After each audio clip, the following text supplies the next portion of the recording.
ज्ञानतिमिरान्धस्य ज्ञानाञ्जनशलाकया चक्षुरुन्मिलितं येन तस्मै श्रीगुरवे नमः।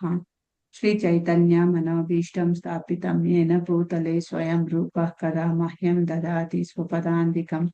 वन्देऽहं श्रीगुरुं श्रीयुतपदकमलं श्रीगुरुन् वैष्णवाञ्च श्रीरूपं साग्रजातं सहगणरघुनाथान्वितं तं सजीवं साद्वैतं सावधूतं परिजनसहितं कृष्णचैतन्यदेवं श्री राधा कृष्ण पादान सहगण ललिता श्री विशाखान्वितांश। हे कृष्णा करुणा सिंधु दीन बंधो जगत्पते गोपेश गोपिका कांता राधा कांता नमोस्तुते। तप्त कांचन गौरांगी राधे वृंदावनेश्वरी वृषभानुसुते देवी प्रणमामि हरिप्रिये। वाञ्छा कल्पतरुभ्यश्च कृपा सिन्धुभ्य एव च पतितानां पावनेभ्यो वैष्णवेभ्यो नमो नमः। जय श्री कृष्ण चैतन्य प्रभो नित्यानंद श्री अद्वैत गदाधर श्रीवासादि गौर भक्तवृंद। हरे कृष्णा कृष्ण कृष्ण हरे हरे, हरे राम राम राम हरे हरे, हरे कृष्ण।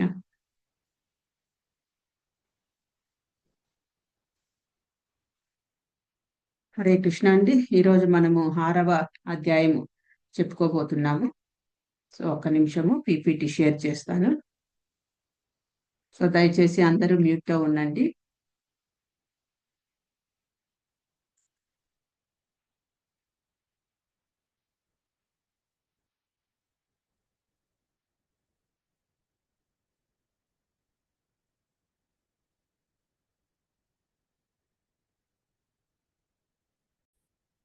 స్క్రీన్ కనిపిస్తోంది కదా?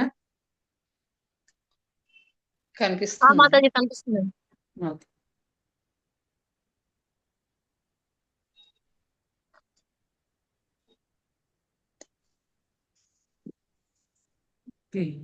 సో నాతో పాటు ఇక్కడ 32 మంది ఉన్నారు. So thank you so much. మీరు కంటిన్యూగా ఈరోజు 6th డే కంటిన్యూగా అటెండ్ అవుతున్నారు. మీ ఇంట్రెస్ట్ కు ధన్యవాదాలు. క్లాసు మొదలు పెడతాం. ఈరోజు 6వ చాప్టర్. సో జగద్గురు శ్రీల ప్రభుపాదికి జయ. హరే కృష్ణ కృష్ణ కృష్ణ హరే హరే, హరే రామ రామ రామ హరే హరే. సో ఇంతవరకు మనము ఏ చాప్టర్ చెప్పుకున్నాము అనేది చూద్దాము. వాయిస్ కరెక్ట్ గా ఉందా అండి? మీకు సౌండ్ వినిపిస్తోంది కదా? వినిపిస్తుందండి. సో మనం మొదటి అధ్యాయం ఏంటి? కురుక్షేత్ర యుద్ధ భూమిలో సేనల పరిశీలన. ఇది మొదటి అధ్యాయం. సో ఇక్కడ కృష్ణ అను అడుగుతాడు, ఎవరు? అర్జున. సేనయోర్ ఉభయోర్ మధ్య రథ స్థాపితం, రథంను తీసుకెళ్లి సేనల మధ్య స్థాపించు, పెట్టు అనేసి. సో మధ్యలో రథమును తీసుకెళ్లి ఇరు పక్షాల మధ్యలో పెడతాడు. అప్పుడు అందరినీ చూస్తూ ఉన్నాడు, పరిశీలిస్తూ ఉన్నాడు అర్జునుడు. సో ఎవరెవరి బలాలు ఎలా ఉన్నాయి, సో ఎక్కడి నుంచి మనం మొదలు పెట్టచ్చు యుద్ధం చేయడము, సో ఇదంతా ఒక స్కెచ్ వేసుకుంటూ ఉన్నాడు అనమాట.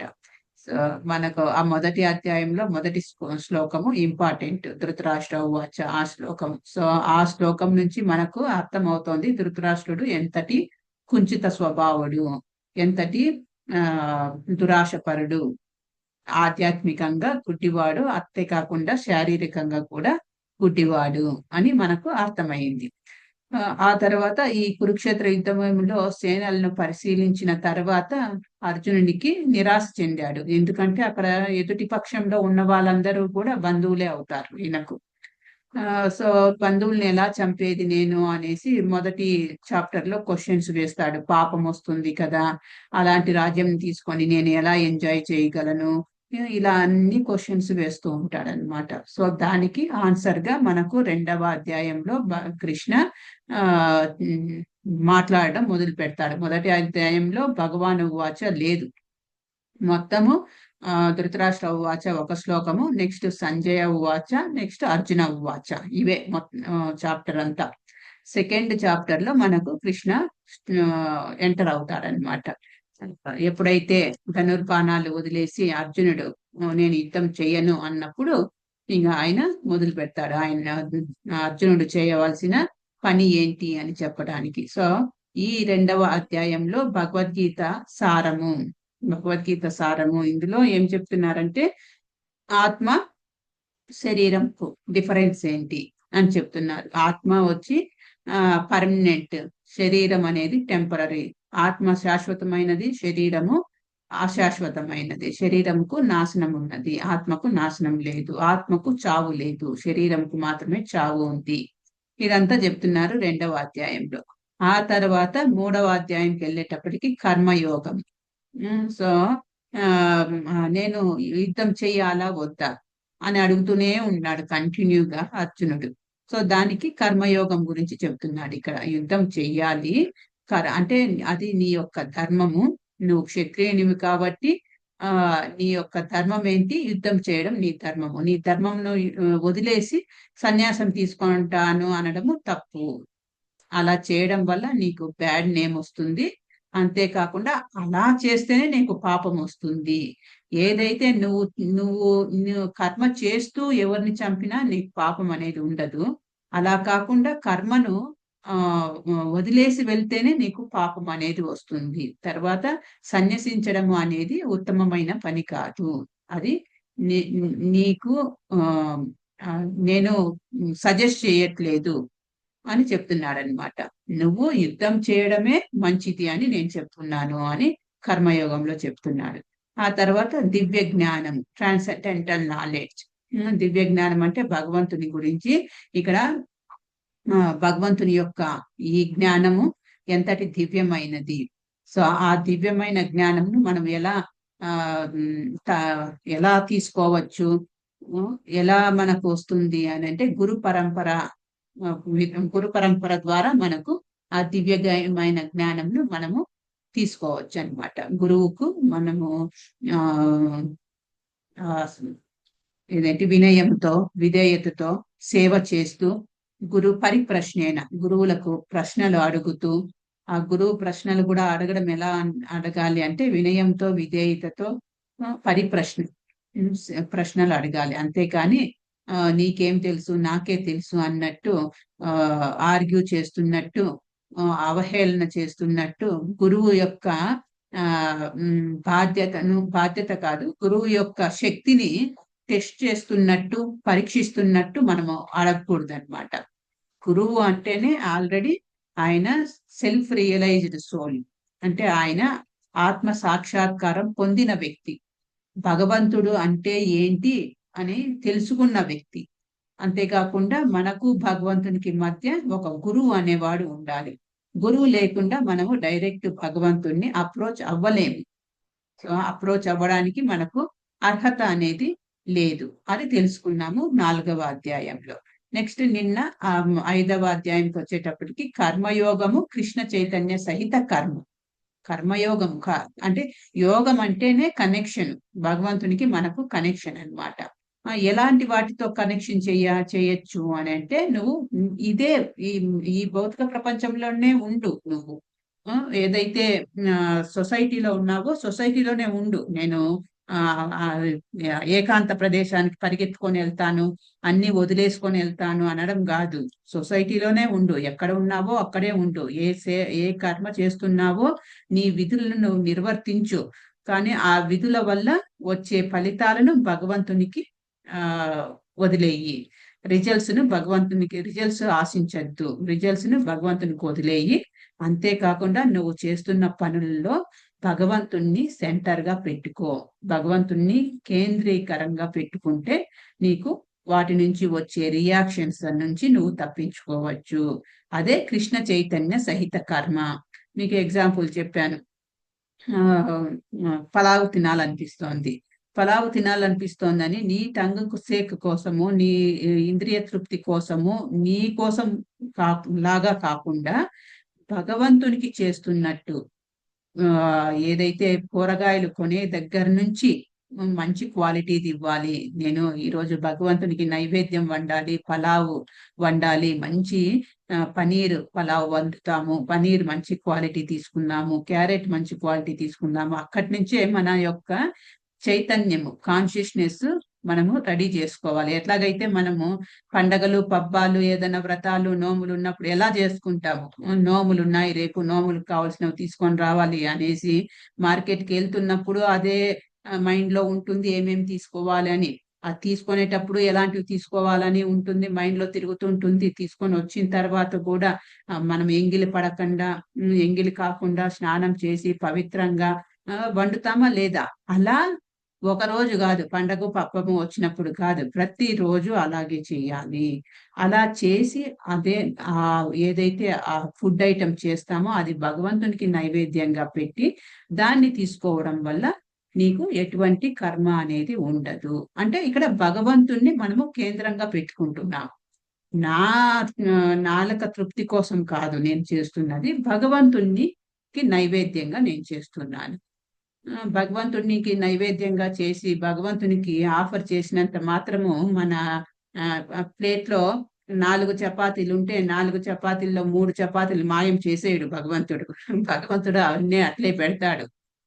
అవి మనము తర్వాత భగవంతుని యొక్క ఉచ్ఛిష్ట అంటే భగవంతుని యొక్క ఎంగిలిగా, భగవంతుని యొక్క ప్రసాదంగా మనము తీసుకుంటాం అన్నమాట. అంటే అందులో ఉన్న కర్మలన్నీ భగవంతుడు తీసేసుకొని కర్మ ఫ్రీ ఫుడ్ మనకిస్తాడు. సో అలా కాకుండా మనము మూడవ అధ్యాయంలో చదివాము కర్మయోగంలో. అలా భగవంతునికి ఆఫర్ చేస్తున్నట్టు కాకుండా నీ జిహ్వ తాపమును చల్లార్చుకోవడం మాత్రమే నువ్వు చేసుకొని తింటూ ఉంటే నువ్వు పాపమే తింటున్నట్టు అవుతుంది అనేసి మనకు డైరెక్ట్ శ్లోకంలో చెప్పేశాడు కృష్ణ. సో అలా అందుకు మనము కృష్ణుని మనము కేంద్రంగా పెట్టుకొని కర్మ అనేది చెయ్యాలి అని నిన్న 5వ చాప్టర్ లో తెలుసుకున్నాం అన్నమాట. ఇప్పుడు 6వ చాప్టర్ ధ్యాన యోగము. సో ధ్యాన యోగము అంటే ధ్యానం మీకు అర్థమైపోతుంది. ధ్యానముతో భగవంతునికి కనెక్ట్ అవ్వడం, అదే ధ్యాన యోగం. సో ఈ 6వ అధ్యాయం యొక్క సారాంశము ఫ్లో చార్ట్ ఇక్కడ చూడొచ్చు. ఏంటి, మొదటి శ్లోకం నుంచి 9వ శ్లోకం వరకు ఏం చెప్తున్నారు? మనస్సు శత్రువా లేదా స్నేహితుడా ఇది చెప్తున్నాడు అనమాట. మన మనస్సు 2 పనులు చేస్తుంది. అది శత్రువుగా కూడా ఉంటుంది, ఫ్రెండ్లీగా కూడా ఉంటుంది, ఎనిమీగా కూడా ఉంటుంది, స్నేహితుడిగా కూడా పనిచేస్తుంది. సో దాన్ని స్నేహితుడిగా ఎలా చేసుకోవాలి, స్నేహితుడిగా చేసుకోకపోతే అది ఎనిమీ లాగా ఎలా తయారవుతుంది అని మనము 1వ శ్లోకం నుంచి 9వ శ్లోకం వరకు చెప్పుకోబోతున్నాం అన్నమాట. నెక్స్ట్ అష్టాంగ యోగము 10వ శ్లోకం నుంచి 32వ శ్లోకం వరకు అష్టాంగ యోగం గురించి చెప్తున్నారనమాట. నెక్స్ట్ అర్జున అష్టాంగ యోగ తిరస్కరణ. సో అష్టాంగ యోగము 10 నుంచి 32 శ్లోకాలలో చెప్పిన తర్వాత అష్టాంగ యోగము ఎంతటి క్లిష్టమైనది, ఎంతటి కష్టమైనది, అది అయ్యే పని కాదు, చెయ్యలేను అని తెలుసుకున్న తర్వాత అర్జున ఇక్కడ తిరస్కరించేశాడు. 33 నుంచి 36వ శ్లోకంలో అర్జున అష్టాంగ యోగ తిరస్కరణ, నా వల్ల కాదు చేయలేను అనేసి. నెక్స్ట్ ఓకే నా వల్ల కాదు చేయలేను అన్నాడు కదా, ఆ విఫలమైన యోగి పరిస్థితి ఎలా ఉంటుంది అనేసి 37 నుంచి 45వ శ్లోకంలో చెప్తున్నారనమాట. సో తర్వాత అల్టిమేట్ పరమ యోగి ఎవరు 46 నుంచి 47వ శ్లోకంలో చెప్తున్నారు.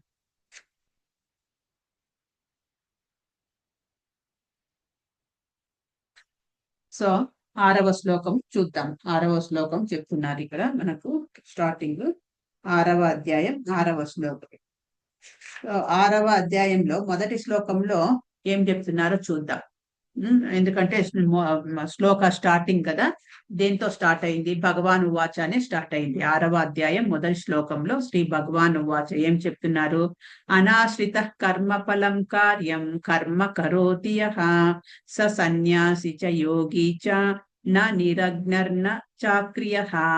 శ్రీ భగవానుడు పలికాడు, తన కర్మ పట్ల ఆసక్తి లేనివాడు, తన విధి ప్రకారము కర్మలు చేసేవాడు అయిన వ్యక్తి సన్యాసాశ్రమంలో ఉన్నట్టివాడు అంటే అతడే నిజమైన యోగి, కాని అగ్ని రగిలించని వాడు ఏ కార్యము చేయనివాడు కాడు.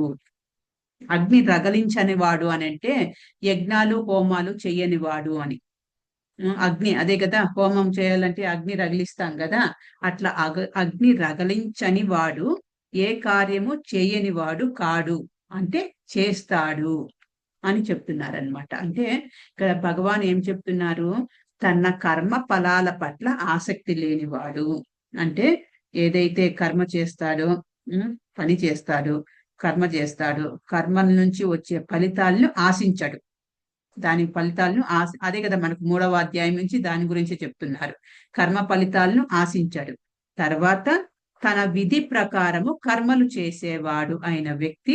సో తన తన విధి ప్రకారము ధర్మానుసారంగా తనకు ఏదైతే ప్రిస్క్రైబ్డ్ డ్యూటీ, ఏదైతే తన డ్యూటీ ఉందో ఆ విధి ప్రకారము కర్మలు చేసేవాడు సన్యాసాశ్రమంలో ఉన్నట్టివాడు. అలాంటి వాడు గృహస్థ అయిన సన్యాసాశ్రమంలో ఉన్నట్టు వాడంట. అంటే తన కర్మలను తాను తూచా తప్పకుండా చేసేవాడు, తర్వాత ఆ కర్మల యొక్క ఫలితాలను ఆశించని వాడు, నథింగ్ బట్ ఒక యోగి, ఒక భోగి కాదు, వాడు ఒక యోగి అని చెప్తున్నారనమాట. అతడే నిజమైన యోగి. చూడండి, అతడే నిజమైన యోగి గాని అగ్ని రగలించని వాడు ఏ కార్యం చేయని వాడు కాడు. సో ఎట్లా మనది ఏముందంటే ప్రింట్ మన మనసులో, యోగి అంటే ప్రతిరోజు యజ్ఞాలు హోమాలు చేసేవాడు వాడే యోగి అని అనుకుంటాం కదా. దానికి ఇక్కడ ఆన్సర్ చెప్తున్నాడు కృష్ణ. ఎవరైతే కర్మలు చేస్తూ తనకు విధించిన కర్మలు, భర్త చేయవలసిన కర్మలు ఏంటి, ఇంటి ఆలన పాలన చూసుకోవడము, పిల్లల కష్ట సుఖాలు చూసుకోవడము, భార్యను కష్టపెట్టకుండా చూసుకోవడము, ఇంటి యజమానిగా ఏమేం చేయాలో అది చేయడము, అది తన విధి. సో ఆ విధి ప్రకారం చేసేవాడు. ఒక్క నిమిషం అండి.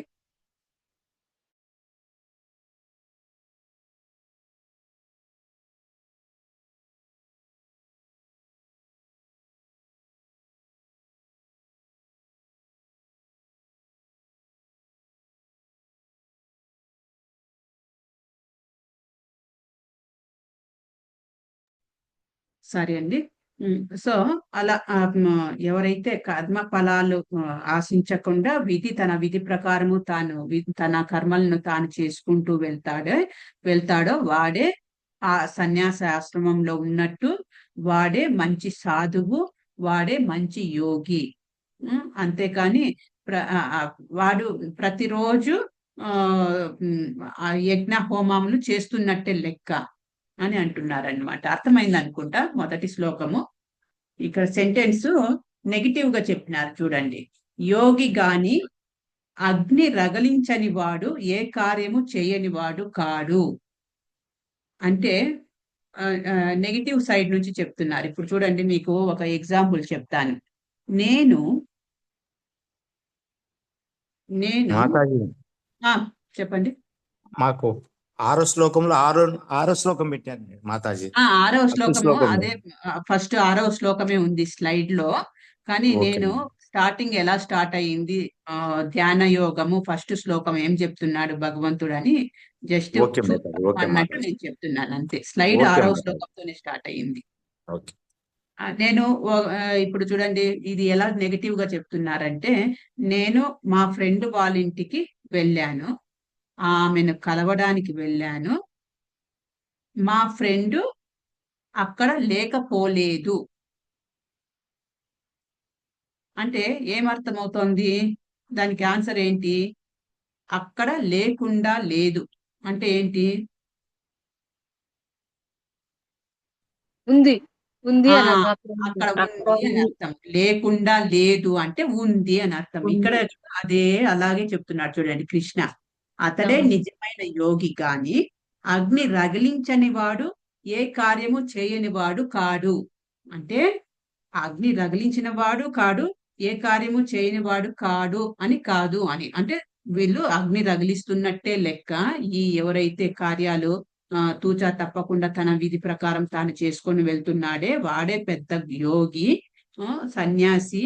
వాడు రోజు ధూపమూర్తి అగ్ని రగిలించి యజ్ఞ హోమాలు చేస్తున్నట్టు లెక్క అని అన్ని చెప్తున్నారు. చేస్తున్నారు. ఇప్పుడు 6వ శ్లోకంకి వెళ్దాం. బంధురాత్మాత్మనస్తస్య ఏనాత్మైవ వాత్మనాజితః అనాత్మనస్తు శత్రుత్వే వర్తేతాత్మైవ శత్రువత్. మనస్సును జయించిన వానికి మనస్సే ఉత్తమ మిత్రుడు, కానీ అట్లు చేయలేని వానికి అతని మనస్సే గొప్ప శత్రువుగా వర్తించును. చూడండి, సో మనము ఎప్పుడైతే మైండ్ను కంట్రోల్ చేసుకుంటామో, మైండ్ను నిగ్రహిస్తామో, మైండ్ని మన చేతుల్లో కంట్రోల్లో పెట్టుకుంటామో, అప్పుడు ఆ మైండ్ మనకు మంచి మిత్రుల్లాగా ఉంటాడనమాట. ఆ మైండ్ మనకు కంట్రోల్లో లేదంటే అదే మనకు గొప్ప శత్రువుగా వర్తిస్తుంది అని అంటారు. మనము నిన్న ఒక రథం పిక్చరు, గుర్రాలు పంచేంద్రియాలు, 5 గుర్రాలు పంచేంద్రియాల్లాగా చూపిస్తూ, అది ఈ స్లైడ్ లో కూడా ఉంది, చెప్పుకున్నాం ఫ్యూచర్ లో. సో ఆ ఇంద్రియాలు ఒక్కొక్క వైపుకు లాగుతూ ఉంటాయి అన్నమాట మైండ్ ని. సో ఆ ఇంద్రియాలు లాగుతున్న వైపుకు వెళ్ళిపోతుంది అనుకోండి మైండ్, అది ఒక శత్రువు లాగా. అలా కాకుండా ఇంటెలిజెన్స్, బుద్ధి చెప్పిన ప్రకారం వింటే అప్పుడు మైండ్ ఉత్తమమైన మిత్రుడు అని చెప్తున్నారనమాట. చూద్దాం నెక్స్ట్ స్లైడ్. సో మనస్సు యొక్క స్వభావము ఏంటి, ఎలా ఉంటుంది మనస్సు స్వభావము మనము ఆల్రెడీ చెప్పుకున్నాం, నిన్న కూడా చెప్పాను అనుకుంటా. మనస్సు ఒక కోతి లాంటిది, అనేక రకాలుగా ఆలోచిస్తూ ఉంటాం. కోతి లాంటిది. అది కూడా ఆ కోతి కూడా ఎలాంటిది, కళ్ళు తాగిన కోతి లాంటిది. దానిపైన ఆల్రెడీ కోతి బుద్ధి, అది కళ్ళు తాగింది. దానిపైన ఇది అదేమంటారు, తేనెటీగ కూడా పుట్టిందంట. తేనెటీగ కూడా పుట్టింది. సో ఇంకా ఆ కోతి ఎలా ఉంటుందో అర్థం చేసుకోవచ్చు మనం. అలా ఉంటుందంట మన మనస్సు యొక్క స్వభావం. మనస్సు అంటే మైండ్ ఇంగ్లీష్ లో. సో ఇక్కడ చూడండి డిఫరెన్సెస్ చెప్తున్నారు. నియంత్రిత మనస్సు, కంట్రోల్ చేస్తున్న మనస్సు ఎలా ఉంటుంది, అదుపు లేని మనస్సు ఎలా ఉంటుంది. సో కంట్రోల్లో ఉన్న మనస్సు స్నేహితుడుగా మనకు పనిచేస్తుంది. అదే అదుపు లేని మనస్సు ఒక శత్రువులాగా బిహేవ్ చేస్తుంది అన్నమాట. నెక్స్ట్ దైవిక నాణ్యత. సో ఆ గుణం ఎలా ఉంటుందంటే, నియంత్రణలో ఉన్న మనస్సు యొక్క గుణం ఎలా ఉంటుందంటే దైవత్వం ఉట్టిపడుతూ ఉంటుంది, అంటే సత్వగుణంలో ఉంటుంది. ఇక్కడ అదుపు లేని మనస్సు ఎలా ఉంటుందంటే అసుర గుణంలో ఉంటుంది. నెక్స్ట్ భగవాన్ ఆజ్ఞను అనుసరించడము. సో నియంత్రిత మనస్సు అంటే కంట్రోల్లో ఉన్న మనస్సు ఎప్పుడూ కూడా శాస్త్రాలలో ఏం చెప్పారు, ఆ శాస్త్రాల ప్రకారం మనం నడుచుకున్నాము, శాస్త్రాలలో భగవంతుడు ఏం చెప్పాడు, భగవంతుడు చెప్పిన దాన్ని మనం అర్థం చేసుకొని పాటిస్తే మనకు మంచి జరుగుతుంది అనే ఒక అర్థం చేసుకునే కెపాసిటీ ఉంటుంది కంట్రోల్లో ఉన్న మనస్సు, నియంత్రణలో ఉన్న మనస్సు. అలా కాకుండా ఈ అసుర స్వభావంలో ఉన్న మనస్సు ఎలా ఉంటుంది, అదుపులేని మనస్సు ఎలా ఉంటుందంటే కామం, క్రోధం, భ్రాంతి మొదలైన ఆజ్ఞలను అనుసరించడము. కోరికలు ఎక్కువగా ఉంటాయి, ఆ కోరికలు తీరకపోతే కోపము రావడము, దీనివల్ల భ్రాంతి. మనం నిన్న చైన్ చూసాం కదా, పట్టు చీర కావాలనుకుంటుంది, ఆ పట్టు చీర వెల చూస్తే మనము చేతికి అందుకోలేనంతటి కాస్ట్ ఉంటుంది. దాని మీదే మెడిటేట్ చేయడం వల్ల దాని మీద అటాచ్మెంట్ పెరిగిపోతుంది, తీసుకోలేదు, కొనలేదు, అంత తాహత్ లేదు, తీరదు. కాబట్టి కోరిక ఏమవుతుంది, కోపం వస్తుంది. కోపం వచ్చి ఇంట్లో ఉన్న వాళ్ళందరి మీద ఎగరడము, మన బుద్ధి నాశనం అయిపోవడము. బుద్ధి నాశనం అయిపోతే ఏం చేస్తున్నారో వాళ్ళకే తెలియదు, బాడీ పైన కంట్రోల్ ఉండదు అన్నమాట, నియంత్రణ ఉండదు. సో ఇది అలా అదుపు లేని మనస్సు వల్ల ఇలాంటివి జరుగుతూ ఉంటాయి. అదే నియంత్రిత మనస్సులో ఇంకొకటి ఏంటి, ఇంద్రియం ఆనందానికి అనుబంధం లేకపోవడము. ఇంద్రియ ఆనందానికి అనుబంధం లేకపోవడం అంటే ఇంద్రియ ఆనందం, సెన్స్ గ్రాటిఫికేషన్, నా ఇంద్రియాలకు నేను తృప్తి పరచాలి అనే దాని మీద మనస్సు ఉండదన్నమాట. నియంత్రిత మనస్సు వాళ్ళకు నా ఇంద్రియాలను నేను తృప్తిపరచుకుంటే చాలు అనే థాట్ లో ఉండరు వాళ్ళు. ఇక్కడ అదుపు లేని మనస్సు ఎలా ఉంటుంది అంటే అసుర గుణం ఉన్న మనస్సు ఎలా ఉంటుంది, ఇంద్రియ సుఖం యొక్క తృప్తిలో బంధింపబడుట. సో వాళ్ళు 24 గంటలు తన సెన్సేషన్ తన ఇంద్రియాలను తృప్తిపరచుకోవడంలోనే ఉండి కొట్టుమిట్టాడుతూ బందీ అయిపోతూ ఉంటారన్నమాట. నెక్స్ట్ ఇక్కడ ఫలితము నియంత్రిత మనస్సు ఉన్న వారి మనస్సు వల్ల ఫలితం ఏంటి, మనల్ని ఉద్ధరిస్తుంది అంటే ఫ్రెండ్ అవుతుంది అన్నమాట. నియంత్రిత మనస్సు అంటే ఫ్రెండ్, మనల్ని ఉద్ధరిస్తుంది, దానివల్ల మనకు లాభమే ఉంటుంది. అదే అదుపు లేని మనస్సు ఎనిమిలాగా శత్రువులాగా అయిపోతుంది, దాని ఫలితం ఏంటి, నాశనం చేస్తుంది. ఇదే అదో పాతాళంలోకి వెళ్ళిపోతాం అన్నమాట అదుపు లేని మనస్సు వల్ల. అర్థమైందా? అర్థమైంది మేడం. ఓకే, అయిందండి. నెక్స్ట్ స్లైడ్కి వెళ్దాం. ఇదే రథంను నిన్న కూడా నేను మీకు ప్రజెంట్ చేశాను. సో ఈ రథం అనేది ఏంటి అంటే శరీరమే ఒక రథం లాగా పోల్చారనమాట ఇక్కడ. అందులో ఉన్న జర్నీ చేస్తున్న యాత్రికుడు వాడు ఆత్మ, ఇక్కడ కూర్చున్నాడు చూడండి, ఆత్మ, ప్యాసింజర్ ఆత్మ. నెక్స్ట్ రథసారథి ఏంటి, బుద్ధి, డ్రైవింగ్ చేస్తున్నవాడు డ్రైవర్ వచ్చి బుద్ధి, ఇంటెలిజెన్స్. ఈ గుర్రాలు వచ్చి ఇంద్రియాలు. ఓకే, గుర్రాన్ని అడ్డుకునే తాడు, ఆ తాడును పట్టుకుంటాడు కదా రథముకు, గుర్రాల మెడకు తాడు, ఆ తాడును డ్రైవర్ పట్టుకొని నడుపుతూ ఉండాలి. ఆ తాడు వచ్చి మెదడు అంటే మనస్సు. సో అప్పుడు ఇక్కడ ఎలా ఉందంటే ఇక్కడ రాంగ్ పెట్టినారు, ఈ డ్రైవర్ కూడా మెదడు అని పెట్టారు. డ్రైవర్ కాదు మెదడు, ఇక్కడ ఈ తాళ్ళు మాత్రమే మెదడు, డ్రైవర్ వచ్చి బుద్ధి అన్నమాట. సో ఈ డ్రైవర్ చెప్పిన విధంగా ఈ ఇంద్రియాలు వెళ్ళాలి. డ్రైవరు అంటే బుద్ధి అనేవాడు ఈ తాళ్లను నియంత్రించడం వల్ల ఈ ఇంద్రియాలను కంట్రోల్ చేయగలడు వాడు, పంచేంద్రియాలను. సో ఈ తాడు ఏంటి, బుద్ధి అన్నమాట. ఈ డ్రైవర్ ఎవరు, మనస్సు. సో డ్రైవర్ చెప్పిన విధంగా ఈ తాడు నడవాలి. అలా కాకుండా తాడు ఇష్టం వచ్చినట్టు, డ్రైవర్ మాట వినకుండా తాడు ఇష్టం వచ్చినట్టు ఈ ఇంద్రియాలు ఎక్కడికి తీసుకెళ్తే అక్కడికి వెళ్ళిపోయింది అనుకోండి, ఆ తాడు బుద్ధి ఎలా ఉంటుందంటే ఆత్మ పరిస్థితి ఇక్కడ ఉంది చూడండి. వాడు అంటే కంట్రోల్ లేక ఒక్కొక్క గుర్రం ఒక్కొక్క వైపుకి వెళ్తుంటే ఆ దేహము, ఆ శరీరం అనే వెహికల్, వాహనము సరైన దారిలో వెళ్తుందా సరైన దారిలో? ఒక్కొక్క గుర్రం ఒక్కొక్క వైపుకి లాగుతా ఉంది, వెళ్ళదు మేడం, సరైన దారిలో వెళ్ళలేదు. సో ఆత్మ కొట్టుకుంటూనే వస్తుంది. ఆహాకారాలు పెడుతోంది, అయ్యో ఎక్కడికి వెళ్తోంది, సరిగ్గా నన్ను తీసుకెళ్తుందా లేదా, నా డెస్టినేషన్ నేను చేరాల్సిన ప్లేస్ కి వెళ్ళగలనా లేదా అనేసి భయపడుతోంది ఆత్మ. సో అలా ఉంటుందంట ఈ మన మనస్సు. సో ఆ మన మనస్సు ఎప్పుడు బుద్ధి చెప్పిన విధంగా మాట వినాలన్నమాట. మనస్సు అప్పుడు ఇంద్రియాలు మనస్సు మాట వినాలి, మనస్సు బుద్ధి మాట వినాలి, బుద్ధి ఆత్మ చెప్పిన మాట వినాలి. ఇది హైరార్కీ. ఓకే, అప్పుడు ఈ శరీరం అనేది, ఈ వెహికల్ శుభ్రంగా దారిలో వెళ్తుంది. అలా లేకుండా మైండ్ చెప్పినట్టు ఈ పంచేంద్రియాలు విన్నాయనుకోండి, ఇలాగే ఉంటుంది ఆత్మ పరిస్థితి. సో ఈ పంచేంద్రియాలు అనేవి చాలా చాలా పవర్ఫుల్. సో ఇప్పుడు చూడండి, మనము మనస్సు కోతి లాంటిది అన్నాం కదా, ఈ ఇంద్రియాలు కూడా మీకు ఒక అనాలజీ చెప్తాను, ఇంద్రియాలు కంట్రోల్ లేకపోతే ఎలా అయిపోతుంది అనేసి. సో మినుగురు పురుగు చూసింటారు మనము, వర్షాలు వచ్చినప్పుడు మినుగురు పురుగులు లైట్ చుట్టూ తిరుగుతూ ఉంటాయి, ఉసుళ్ళు అని అంటారు మా వైపు కదా, ఉసుళ్ళు అంటారు. చిన్న చిన్న పురుగులు, రెక్కల పురుగులు చూసారా?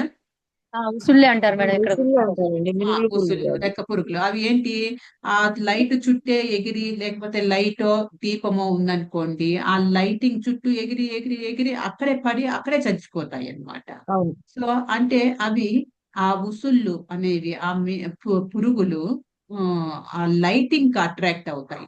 అంటే కన్ను అనే ఇంద్రియమును తృప్తిపరచడానికి లైటింగ్ కి అట్రాక్ట్ అవ్వడం వల్ల అది ఆ లైట్ దగ్గరే తిరిగి ఆ దీపంలో ఆ నూనెలో పడిపోయి చనిపోతాయి, ఆ వేడికే చనిపోతాయి. నెక్స్ట్ ఇంకొకటి ఇది చెవి చెవి అనే ఇంద్రియమును కంట్రోల్ లేకపోతే ఎలా ఉంటుందో చెప్తాను. చెవి వచ్చి మన జింక, అడవిలో ఉన్న జింకలు అవి వేటికి అట్రాక్ట్ అవుతాయంటే మంచి మ్యూజిక్ కి అట్రాక్ట్ అవుతాయి అన్నమాట. సో ఆ వేటగాళ్ళు వల వేసినప్పుడు మ్యూజిక్ ప్లే చేస్తారంట. మంచి మ్యూజిక్ ఫ్లూట్ తో ప్లే చేస్తే ఆ మ్యూజిక్ కి అట్రాక్ట్ అయిపోయి ఎక్కడి నుంచి అయితే ఆ మ్యూజిక్ వస్తుందో అటువైపు పరిగెత్తిపోయి అవి వలలో పడి చిక్కుకుపోయి వేటగాని చేతుల్లో చిక్కుకుపోతాయి. సో అంటే చెవి అనే ఇంద్రియం వల్ల వాటి చావుకు దగ్గరైంది. ఆ తర్వాత నాలుక, చేప వచ్చి ఇప్పుడు చేప నీళ్ళల్లో ఉంటే దానికి అంత పెద్ద నదిలో కానీ అంత పెద్ద చెరువులో కానీ కావలసినంత ఫుడ్ ఉంటుంది. కానీ ఈ వేటగాడు వేసిన ఎర్రకు పెట్టిన ఆ వానపాముకు అట్రాక్ట్ అయిపోయి ఆ టంగును కంట్రోల్ చేసుకోలేక ఆ వానపామును పట్టుకోవడానికి వచ్చి గాలానికి చిక్కి చనిపోతుంది. నెక్స్ట్ ఇది చర్మము అనే ఇంద్రియంకు ఏనుగు బలి అవుతుంది. ఆడ ఏనుగును ఒకవైపు కట్టేసి ఆ మధ్యలో పెద్ద గుంత తవ్వి దాని మీద గడ్డితో, ఆ గుంత కనిపించకుండా గడ్డితో కవర్ చేసేసి మగ ఏనుగు అట్రాక్ట్ అయ్యేలాగా చేస్తారనమాట. సో ఆడవేనుగును ఒకవైపు కట్టింటారు కాబట్టి ఏనుగు చూసినప్పుడు సో ఆడ ఏనుగు దగ్గరికి వెళ్ళాలనుకుంటుంది. ఆ చర్మ స్పర్శ కోసము వచ్చి ఆ గుంతలో పడిపోతుంది, వేటగాళ్ళ చేతుల్లో చిక్కుకుపోతుంది. తర్వాత ఇంకొకటి ఇది తేనెటీగ కలువ పూలల్లోకి వెళ్ళి వాసనకు అట్రాక్ట్ అయ్యి అది కలువ పూలల్లో ఇది హనీని, తేనెను తాగి తాగి తాగి తాగి అక్కడే మత్తొచ్చి అక్కడే పడిపోతుంది. ఎప్పుడైతే మన లోటస్ మీకు తెలుసు, సూర్యోదయం అయినప్పుడు ఓపెన్ అవుతుంది, సూర్యాస్తమైనప్పుడు క్లోజ్ అయిపోతుంది. అది ఆ తేనెటీగ అక్కడే ఉండి తేనె సక్ చేసి మత్తు ఎక్కిపోయి అక్కడే పడిపోయి అది క్లోజ్ అయిపోయినప్పుడు ఫ్లవర్ లోటస్ క్లోజ్ అయిపోయినప్పుడు అందులోనే పడి చనిపోతుంది. సో ఇక్కడ మనము వీటినన్నిటిని చూస్తే ఒక్కొక్క జంతువు, ఒక్కొక్క ప్రాణి ఒక్కొక్క ఇంద్రియాలను తృప్తిపరచడానికి ట్రై చేసి వేటగాళ్ళ చేతుల్లో అంటే వాని ప్రాణానికే ముప్పు తెచ్చుకున్నాయి. కానీ మన మనిషి అనే వాని పరిస్థితి ఎలా ఉందంటే అన్ని ఇంద్రియాలు పనిచేస్తున్నాయి, అన్ని ఇంద్రియాలకు అట్రాక్ట్ అవుతున్నాడు, అన్ని ఇంద్రియాలు తృప్తి పరచుకోవాలని చూస్తూ ఉన్నాడు అనమాట. వాని పరిస్థితి ఎలా ఉంటుంది మనము ఒకసారి ఊహించుకోవచ్చు. ముక్కు ఒకవైపు లాగుతుంది, కన్ను ఒకవైపు లాగుతుంది, నాలుక ఇంకొక వైపు లాగుతుంది, చర్మము ఒకవైపుకు లాగుతుంది. సో అర్థమవుతోందా? ఒక్కొక్క అనిమల్ ఒక్కొక్క ఇంద్రియాలను తృప్తిపరచడానికి వెళ్ళి ప్రాణం మీదకి తెచ్చుకుంటున్నాయి. మనిషి అనే వాడికి అన్ని ఇంద్రియాలను తృప్తిపరచాలనుకుంటున్నాడు. టీవీ పెట్టుకుంటాడు, ఎదురుగా సోఫాలో కూర్చుంటాడు, చేతిలో చిప్స్ ప్యాకెట్లు పెట్టుకుంటాడు. ఒకవైపు కళ్ళు ఎంజాయ్ చేస్తున్నాయి, టీవీలో చూసుకుంటున్నాడు, దాంతోపాటు చూస్తున్న దాంతో పాటు మ్యూజిక్ కూడా చెవి ఎంజాయ్ చేస్తుంటుంది. తింటున్నాడు మంచింగ్ చిప్స్, నాలుక ఎంజాయ్ చేస్తోంది. సో హ్యాపీగా పండుకున్నాడు. సో వాని పరిస్థితి ఎలా ఉంటుందో మనం అర్థం చేసుకోవచ్చు. అంత దయనీయమైన స్థితిలో ఉన్నాము మనము. సో మనం ఏం చేయాలంటే మనము మైండ్ను కంట్రోల్ చేసుకోవాలి, మెదడును కంట్రోల్ చేసుకోలేకపోతే చాలా చాలా ఇబ్బంది అవుతుంది అని చెప్తున్నారు. అర్థమవుతోందే నేను చెప్తున్నది? సో శత్రువులాగా అయిపోతుంది అనమాట, మన మనస్సును కంట్రోల్ చేసుకోలేకపోతే. ఓకే, లైన్ ఉన్నారు కదా లైన్ లో. ఉన్నాం మేడం. ఆ, సో ఉన్నారు. మనసు యొక్క స్వభావం ఇక్కడ చూడండి. శత్రువు, మిత్రువు, స్నేహితుడు. మనము ఫ్రెండ్లీగా ఉంటే స్నేహితుడు అవుతాడు. దాన్ని కంట్రోల్ చేసుకోలేకపోతే శత్రువు అవుతుంది మనస్సు. అది. సో దైవిక పాత్ర మరియు అసుర గుణం ఇందాక చూసాము టేబుల్. రెండు ఉంటాయి, ప్రతి ఒక్కరి వ్యక్తిలో రెండు గుణాలు ఉంటాయి. సో ఏ గుణముకు నువ్వు ఎక్కువ నీళ్లు పోస్తావో, ఏ గుణంకు నువ్వు ఎక్కువ తిండి పెడతావో ఆ గుణం బయటపడుతుంది. సో మనము అసుర గుణమును కంట్రోల్ చేసేయాలి. దైవిక గుణమును, మనము సాత్విక గుణమును బయటికి తీసుకురావాలి.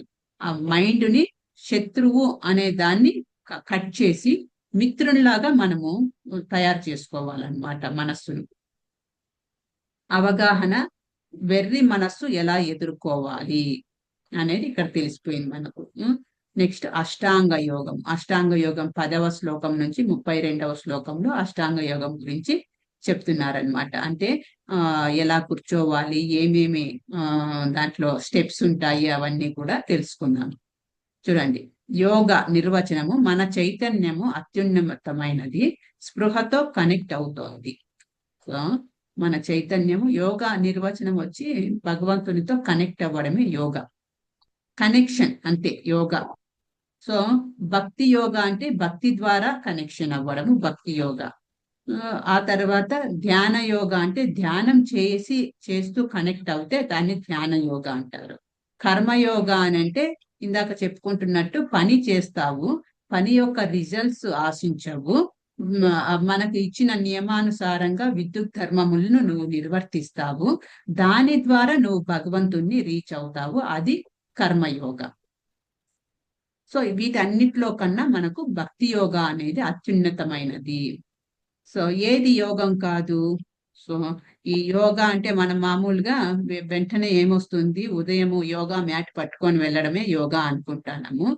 శ్వాస వ్యాయామం కాదు, ఆరోగ్యం కోసం చేసే వ్యాయామం కాదు, హిమాలయాలకు వెళ్ళే అక్కడ ముక్కు మూసుకొని కూర్చోవడము యోగా కాదు, బుద్ధి కోసం సౌకర్యాల అభివృద్ధి అనేది, అంటే ఇవన్నీ కూడా యోగం కాదు అని అంటున్నారనమాట. అసలైన యోగం ఏదో మనం చూద్దాం. ఇది అష్టాంగ యోగా యొక్క 8 అవయవాలు. సో అష్టాంగ యోగంలో 8 స్టెప్స్ ఉంటాయి అన్నమాట. ఆ 8 స్టెప్స్ ఏంటో చూద్దాము. యమ నియమ ఆసన ఇక్కడ ఉన్నాయి చూడండి, రౌండ్ గా. యమ, నియమ, ఆసన, ప్రాణాయామ, ప్రత్యాహార, ధారణ, ధ్యాన, సమాధి. యమ అంటే డూస్, ఏం చెయ్యాలి. నియమ అంటే డోంట్స్, ఏం చెయ్యకూడదు, నియమాలేంటి. ఆసన అంటే ఎలా కూర్చోవాలి, ఎలా పోస్చర్, ఆసనాలు ఎలా కూర్చోవాలి, బ్యాగ్ ఎలా పెట్టాలి, దేని మీద కూర్చోవాలి, ఇది ఆసన. నెక్స్ట్ ప్రాణాయామ, బ్రీతింగ్ ఎక్సర్సైజ్, శ్వాసను నియంత్రించడం ప్రాణాయామ. నెక్స్ట్ ప్రత్యాహార, ఇంద్రియ వస్తువుల నుండి నిర్లిప్తత. ప్రత్యాహార అంటే నథింగ్ బట్ ఇంద్రియాలు ఏం అడిగినా ఇవ్వకుండా ఉండాలి, అది ప్రత్యాహార అంటే. ఇంద్రియాలను ఫస్ట్ పెట్టాలి, ప్రత్యాహార. నెక్స్ట్ ధారణ, ధ్యాన, సమాధి. ధారణ అంటే మనసు యొక్క ఏకాగ్రత, మనసు పైన కాన్సన్ట్రేషన్ పెట్టడము, ధ్యానము. నెక్స్ట్ సమాధి అంటే ఏకీకరణ అంట. సో ఈ ధ్యానము ఇవన్నీ ఎలా చేయాలి అని అంటే ఏకాంత ప్రదేశం ఉండాలి మనకు. తర్వాత ఆ ఏకాంత ప్రదేశంలో అంటే అడవిలో అట్లా ఏకాంత ప్రదేశానికి వెళ్ళాలి. దానికి కొన్ని నియమాలు ఉన్నాయి. జింక చర్మం వేసుకోవాలి, పూర్తి భూమి పైన కూర్చోకూడదు, చాలా హైట్ లో కూర్చోకూడదు, కొంచెం అరుగు లాంటి దానిపైన కూర్చోవాలి, డైరెక్ట్ నేల మీద కాదు, జింక చర్మం వేసుకొని దాని మీద కూర్చోవాలి. తర్వాత మన బ్యాక్ బోన్ వెన్నుముక డైరెక్ట్ నిటారుగా పెట్టాలి. పద్మాసనం పోస్చర్ లో కూర్చోవాలి. తర్వాత కళ్ళు ఎలా మూసుకోవాలంటే పూర్తి తెరచకూడదు, పూర్తి క్లోజ్ చేసుకోకూడదు, మూసుకోకూడదు. నాసిక మీద కాన్సన్ట్రేషన్ పెట్టాలి. ఇవన్నీ ఉన్నాయి ఈ చాప్టర్ లో ఇంక్లూడ్ అవుతాయి. ఎలా చేయాలి అష్టాంగ యోగము అనేది. నాసిక మీద చూస్తూ ఉండాలి. నాసిక ఎడ్జ్, ముక్కు కొనాల పైన చూస్తూ ఉండాలి. అంటే పూర్తి క్లోజ్ అయ్యిండవు, కళ్ళు పూర్తి ఓపెన్ అయ్యిండవు అన్నమాట. అలా ఉండాలి. సో ఇన్ని ఇవి ఉన్నాయి రిస్ట్రిక్షన్స్, ఇన్ని ఇవి ఏమంటారు, నియమాలు ఉన్నాయి. నియమాలు ఉన్నాయి యోగా చేయాలంటే. మనం నిటారుగా కూర్చోగలమా? సో ఇప్పుడు 1 అవర్ క్లాసుకు నిటారుగా కూర్చోండి చూద్దాము. 1 అవర్ మాతాజీ, ఎక్కడ 1 అవర్ మాతాజీ? 10 నిమిషాలు కూర్చోలేము మాతాజీ అంటారు. పద్మాసనం వేసుకొని కూర్చోండి. పద్మాసనం, మోకాలు నొప్పులు, చీరలు, కాళ్ళు చాచుకొని మోకాలు కింద పిల్లో పెట్టుకొని ఇంత అవస్థ పడుతున్నాం మనము. ఈ యోగాలు ఇవన్నీ కూడా మనకు అయ్యే పనేనా ఈ ఏజ్ లో, ఈ కలియుగంలో? కళ్ళు మూసుకుంటే నిద్ర వస్తుంది పూర్తిగా. కళ్ళు మూసుకుంటే, కళ్ళు తెరుచుకుంటే కాన్సన్ట్రేషన్ కుదరదు. కళ్ళు ఆఫ్ క్లోజ్, ఆఫ్ ఓపెన్ ఉండాలంట. అట్లా కాసేపు ముక్కు మీద మనం కాన్సన్ట్రేషన్ పెట్టినామంటే కళ్ళలో నీళ్ళు వచ్చేస్తాయి. ఇంకెక్కడ మాతాజీ మనం యోగా చేసేది కదా. తర్వాత ఏకాంత ప్రదేశం ఉండాలి అని అంట.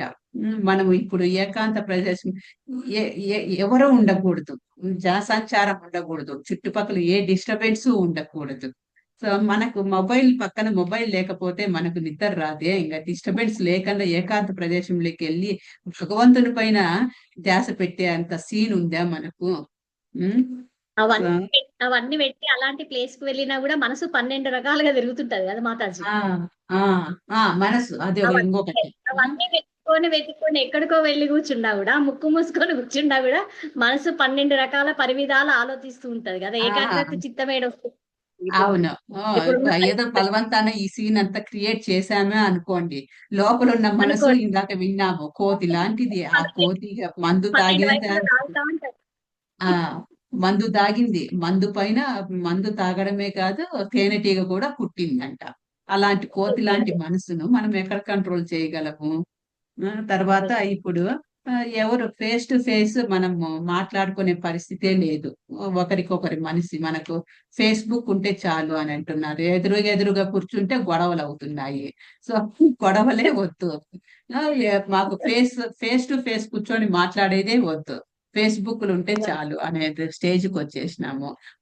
ఇంట్లో 4 వ్యక్తులు ఉంటే 4 వ్యక్తులకు 4 బెడ్రూములు, ఒక్కొక్కరు ఒక్కొక్క బెడ్రూముల్లో ఉంటారు.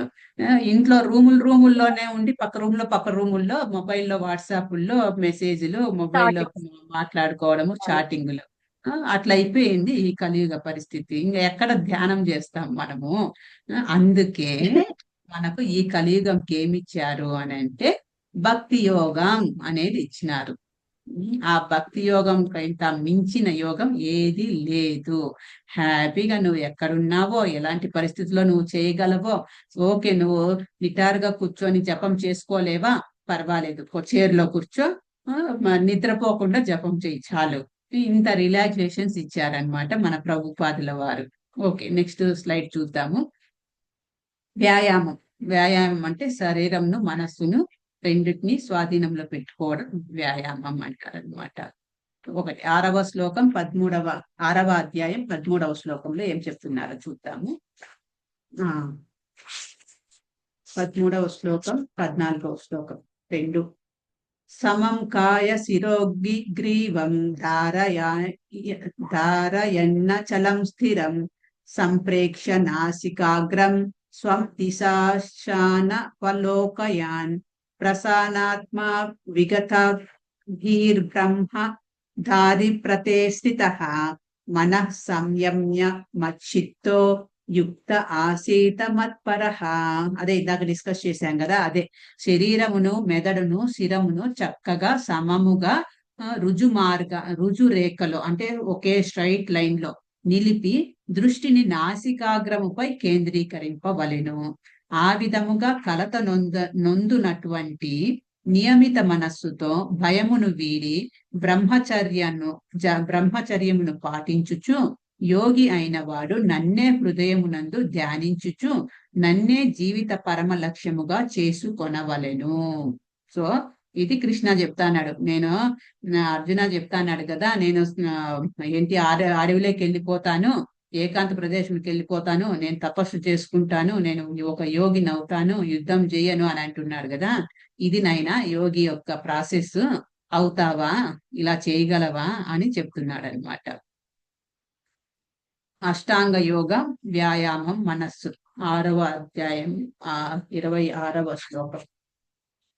యతో యతో నిశ్చరతి మనశ్చంచలమస్థిరం తతస్తతో నియమ్యై తదాత్మన్యేవ వశం నయేత్.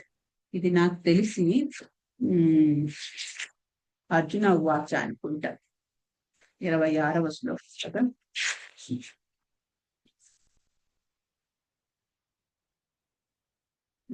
అర్జున ఉవాచ భగవాన్ వాచ, అర్జున వాచ కాదు. చంచలత అస్థిరత కారణంగా మనస్సు ఎక్కడెక్కడ తిరిగినా మనిషి దానిని నిశ్చయంగా వెనుకకు మరలించి తిరిగి ఆత్మకు వశము చెయ్యాలి. ఇది మన యొక్క పని అన్నమాట. చంచలత అస్థిరత కారణంగా మనస్సు ఎక్కడెక్కడో తిరుగుతుంటుంది, మరి పట్టకు రావాలి. చిన్నపిల్లలు ఒక చోట కామ్గా కూర్చోరు చూడండి. వాళ్ళకు కొంచెము పాకడం వచ్చినా నడక వచ్చినా చాలా ఇబ్బంది పడుతుంటారు పేరెంట్స్. వాళ్ళకు నిద్ర ఉండదు. తర్వాత కింద కింద కింద వస్తువులు ఏవైతే ఉంటాయో ఇంట్లో, ఆ కింద ఉన్న వస్తువులన్నీ మెల్లమెల్లగా పైకి వెళ్ళిపోతూ ఉంటాయి. ఎందుకంటే ఈ పిల్లలు ఒక్క పట్టాన ఊరికే ఉండరు, అది వెళ్తారు, అవి లాగుతారు, ఇవి లాగుతారు. అలాంటిదే ఇది మనస్సు. సో అంత చంచలమైనది మనస్సు.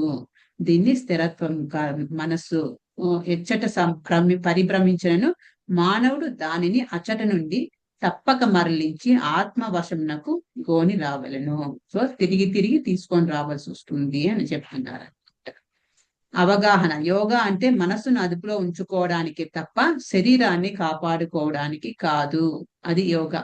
యోగా అంటే యాక్చువల్ గా కనెక్షన్ దేనికి? భగవంతునితో కనెక్షన్. దానివల్ల భగవంతునికి దగ్గర పడతాము, మనస్సును కంట్రోల్లో చేసుకుంటాం. భగవంతుని యొక్క సేవలో ఇంద్రియాలను వినియోగించుకోవడం వల్ల మన మనస్సు అనేది కంట్రోల్ అవుతుంది. అంతేకాని శరీరాన్ని ఇది చేసుకోవడానికి కాదు యోగా అని అంటున్నారు అనమాట. అర్జునుడు అష్టాంగ యోగాన్ని తిరస్కరించాడు. 33 నుంచి 36 చూద్దాం.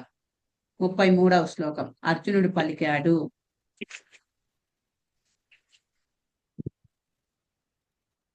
ఆ 33వ శ్లోకం. అర్జున ఉవాచ యోగంతయా ప్రోక్తం సామ్యేన మధుసూదన ఏతస్యాహం న పశ్యామి చంచలాత్వం స్థితిం స్థిరా. చంచలాత్మ స్థితి 34వ శ్లోకము ఇచ్చారు.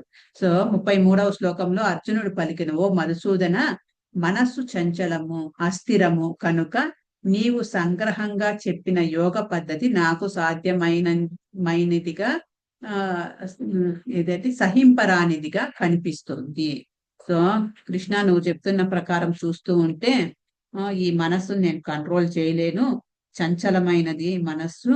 సో ఇది ఈ యోగా మెథడ్, యోగా పద్ధతి అనేది అసాధ్యం అనిపిస్తోంది, నేను చేయలేనేమో అనిపిస్తోంది అని అంటున్నాడు అనమాట. 34వ శ్లోకం ఫేమస్ శ్లోకం చూడండి, అందుకే ఇక్కడ శ్లోకం పెట్టారు. చంచలం హి మనః కృష్ణ ప్రమాది బలవదృఢం తస్యాహం నిగ్రహం మన్యే వాయోరివ సుదుష్కరం. ఓ కృష్ణ, మనస్సు చంచలము, కల్లోలితము, మొండి పట్టు కలది, బలవత్తరమైనది కనుక దానిని లొంగ తీసుకోవడం గాలిని అణచడం కంటే ఎక్కువ కఠినమని నేను భావిస్తున్నాను. చూడండి, అర్జునుడు ఎంతటి విలువిద్యకారుడు, అర్జునుడు ఎంతటి ధీరుడు ఆయన. అంతటి ధీరుడు, భగవంతునితో దగ్గర అసోసియేషన్ సాంగత్యం ఉన్నవాడు, ఆ పెద్ద పెద్ద రాజ్యాలను ఏలిన రాజు, ఆయనే చెప్తున్నాడు, చంచలం ఈ మన కృష్ణ, నా మనస్సు చంచలమైనది కృష్ణ, నేను ఈ గాలినైనా నేను కంట్రోల్ చేయగలనేమో కానీ ఈ మనస్సుని నేను కంట్రోల్ చేయలేను.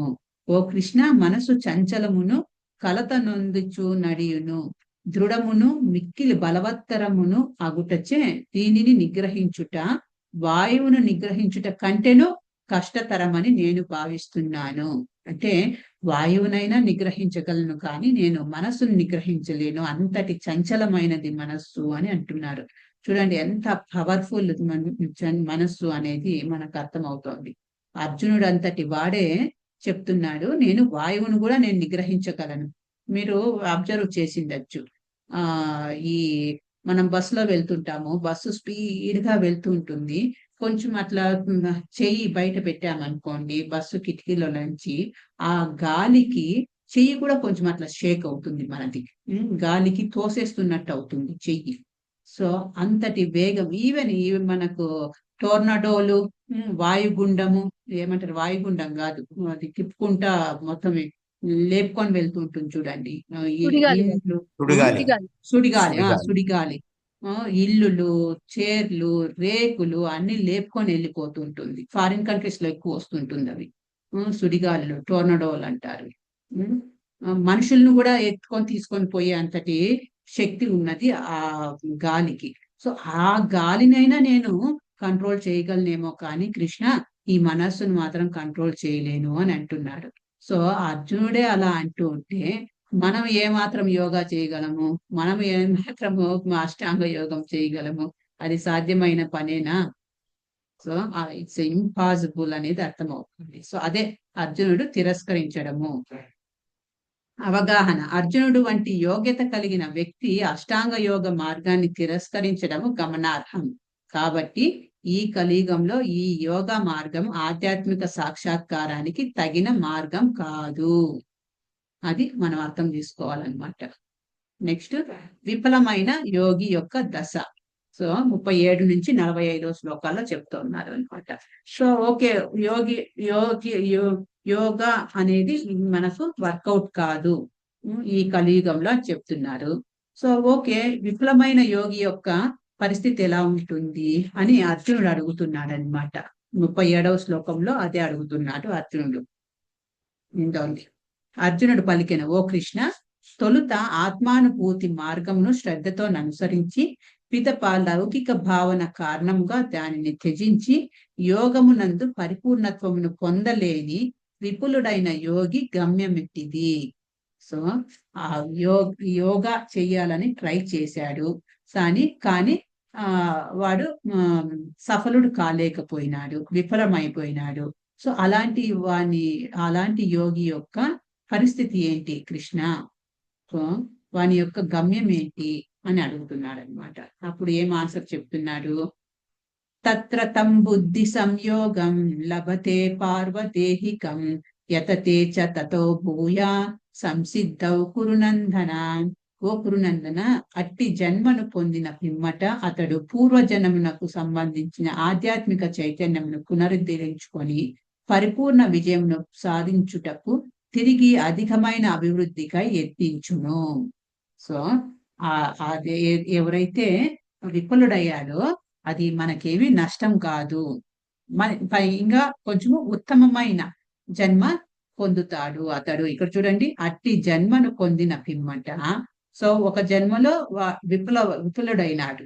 సో ఆ జన్మ అయిన తర్వాత అతడు పూర్వజన్మనకు సంబంధించిన ఆధ్యాత్మిక చైతన్యమును పునరుద్ధరించుకొని, అంటే ముందు జన్మలో చేసుకున్న ఆధ్యాత్మిక పనులు ఏవైతే ఉన్నాయో దాన్ని ఇంకా కొంచెం పెంచుకొని పరిపూర్ణ విజయంను సాధించుటకు తిరిగి అధికమైన అభివృద్ధికై యత్నించును. మరి తిరిగి జన్మలో ఇంకా మంచిగా అభివృద్ధి చెందిన చైతన్యంతో ట్రై చేస్తాడు. అంటే తను చేసిన ఏదైతే సేవ చేశాడో, ఏదైతే యోగా భగవంతుణ్ణి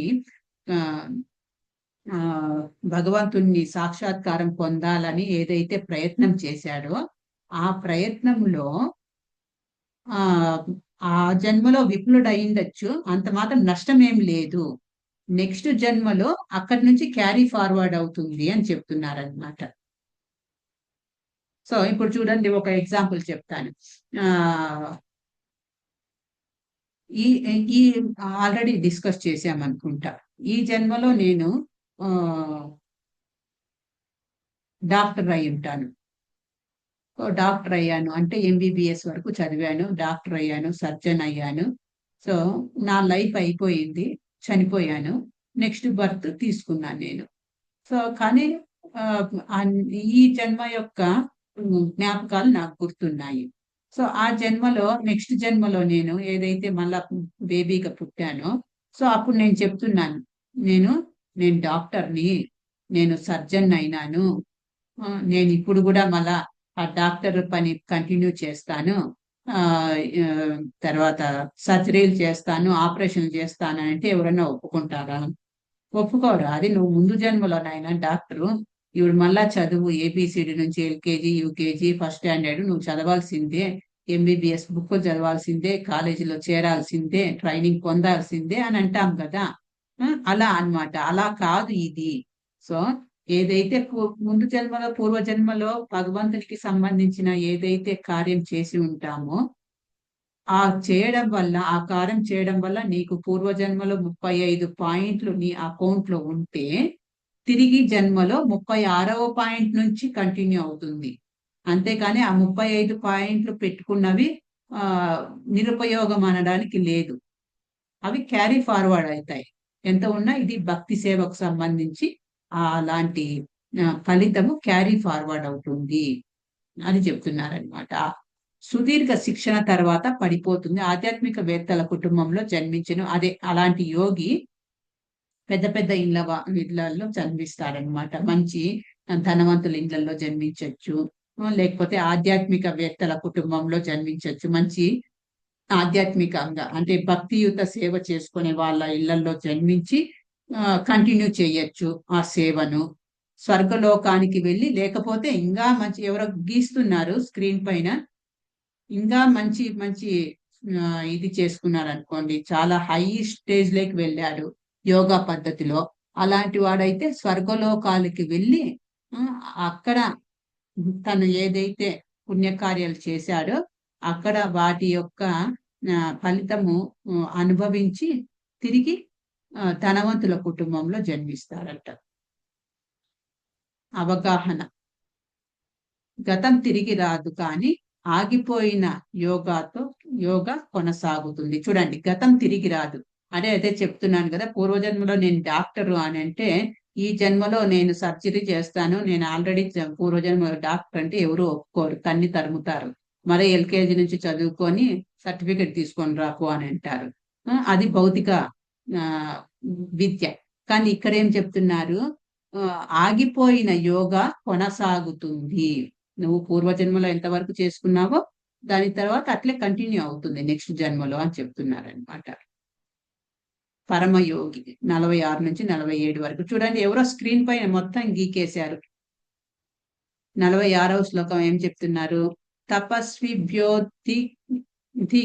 యోగి జ్ఞానిభ్యోపి మతోధికః కర్మిభ్యాశ్చాధికో యోగి తస్మాద్యోగి భవార్జున. ఓ అర్జున, యోగి తపస్వి కంటేను, జ్ఞాని కంటేను, కామ్యకర్మలు చేయువాని కంటేను అధికుడు. అందుచే అన్ని పరిస్థితుల యందును నీవు యోగివి కమ్ము.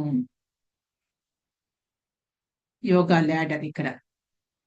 భక్తి యోగము సాధించడానికి మెట్లు లక్ష్యంగా చేసుకున్నారు. మిగతా యోగాలన్నీ అంతిమమైనవి. భక్తి యోగము టాప్ లో పెట్టారు చూడండి. భక్తి యోగము రెడ్ మార్క్ లో పెట్టారు. మిగతావన్నీ కింద ఉన్నాయి. కర్మయోగము, జ్ఞాన యోగము, అష్టాంగ యోగము. ఇది యోగా నిచ్చెన అని అంటారు, యోగా ల్యాడర్ అంటారు. కింద ఉన్నది, లోయర్ లెవెల్లో ఉన్నది కర్మయోగము. నెక్స్ట్ జ్ఞాన యోగం, జ్ఞానం సంపాదించడము, భగవంతునికి సంబంధించిన జ్ఞానము. నెక్స్ట్ అష్టాంగ యోగము. వీటికన్నిటికన్నా టాప్ లో ఉన్నది ఏంటి? భక్తి యోగము. సో భక్తి యోగము మనకు ప్రిఫర్ చేస్తున్నారు. ఈ కలియుగంలో భక్తి యోగం అంతటి ఈజీ యోగం ఇంకొకటి వేరేది లేదు. భక్తి యోగంలో కూడా మన ప్రభుపాదుల వారు వచ్చిన తర్వాత ప్రభుపాదుల వారు ముందే గ్రహించాడు, ఇంకా రాను రాను ఈ కలియుగం ఎంతటి నీచ స్థితిలోకి ఎంత దిగజారిపోతుంది అనేసి మొత్తం అంతా ఊహించి మనకు తగ్గట్టే పెట్టాడు. తత్రాపిత నియమిత స్మరణేన కాలహ అంటే ఈ ఏదైతే జపం చేస్తున్నామో, మనము హరే కృష్ణ మహామంత్రం జపం చేస్తున్నామో, భగవంతుడికి కనెక్ట్ అవుతున్నామో, ఆ హరే కృష్ణ మహామంత్రం చేయడానికి నియమాలు ఏవీ లేవు. తత్రాపిత నియమిత స్మరణేన కాలహ, నియమాలు లేవు, కాలము ఫలానా టైంలోనే చెయ్యాలి అనేది లేదు. అంతటి రిలాక్సేషన్ ఇచ్చారు మనం. సో ఎవరైనా ఎప్పుడైనా ఎక్కడైనా, ముసలైనా ముతకైనా, ఆడైనా మగైనా, చిన్నపిల్లలైనా ఎవరైనా కూడా హరే కృష్ణ మహామంత్రం చేసి భగవంతునికి కనెక్ట్ అవ్వచ్చు. అది భక్తి యోగం మనం ప్రిఫర్ చేసిన కలియుగంలోకి ప్రిస్క్రైబ్ చేసిన యోగం భక్తి యోగం. ఎలా? హరే కృష్ణ మహామంత్రం ద్వారా. తర్వాత ఇలాగే ఇందాక అష్టాంగ యోగంలో చెప్పుకున్నాము డూస్, నియమాలు. నిటారుగా కూర్చోవాలి, పద్మాసనం పోస్చర్ లో కూర్చోవాలి, కళ్ళు పూర్తిగా మూయకూడదు, పూర్తిగా తెరవకూడదు, ఇలాంటి ఏవి నియమాలు లేవు. ఇప్పుడు చూడండి, అన్ని నియమాలు ఉంటే నేను ఎక్కడో బెంగళూరులో ఉండి మీకు భగవద్గీత చెప్తూ ఉంటే మీరు ఒక్కొక్కరు ఒక్కొక్క ఊర్లో కూర్చొని వింటూ ఉన్నారు. సో మనకు అలా కాదు, ఎదురుగానే రావాలి, పర్సనల్ గానే మనిషి ఒకరికొకరు ఎదురెదురుగా చెప్పుకోవాలి అని నియమాలు ఉండింటే ఇంతటి భక్తి అందరికీ తెలిసేది కాదు. యాక్చువల్ గా ఇది కరోనా తర్వాత ఇది ఎక్కువ అయిపోయింది. జూమ్ లో క్లాసులు తీసుకోవడం. కరోనాకు ముందు ఇవి ఆన్లైన్ సెషన్స్ అనేవే లేవు. కరోనా రావడం వల్ల ఎవరున్న వాళ్ళు ఎక్కడున్న వాళ్ళు అక్కడే ఉంటూ అది ఏంటి క్వారంటైన్ అయ్యారు కదా, బయటికి రాకూడదు అనేసి. ఆ టైంలో మొదలైంది ఈ జూమ్.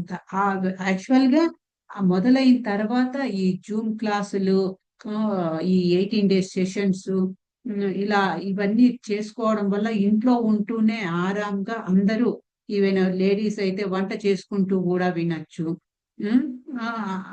అలా అంతటి రిలాక్సేషన్ వచ్చింది. కాబట్టి ఇప్పుడు స్ప్రెడ్ అయినంతగా ముందు దానికన్నా, మన కరోనాకు ముందు కన్నా ఇప్పుడు ఇంకా ఎక్కువ భక్తి అనేది ఎక్కువగా స్ప్రెడ్ అయ్యింది. సో అన్ని నియమాలు నిబంధనలు పెట్టుకొని ఉంటే ఇంత స్ప్రెడ్ అయ్యేది కాదనమాట. సో భక్తి యోగము, నామ జపము అనేది ఈ కలియుగంకు ప్రిస్క్రైబ్ చేసిన ఇదన్నమాట. ఎట్లాగైతే సత్యయుగంలో తపస్సు, సత్యయుగము త్రేతాయుగంలో యజ్ఞయాగాదులు, నెక్స్ట్ ఆ తర్వాత విగ్రహారాధన, తర్వాత ఇప్పుడు హరినామ సంకీర్తనం. నెక్స్ట్ ఈ లాభాలు, విధులు, యోగా సిద్ధి, ఏకీకరణ స్టెప్స్, యోగా ల్యాడర్. సకామ కర్మ వల్ల లాభాలు, నిష్కామ కర్మ వల్ల విధులు,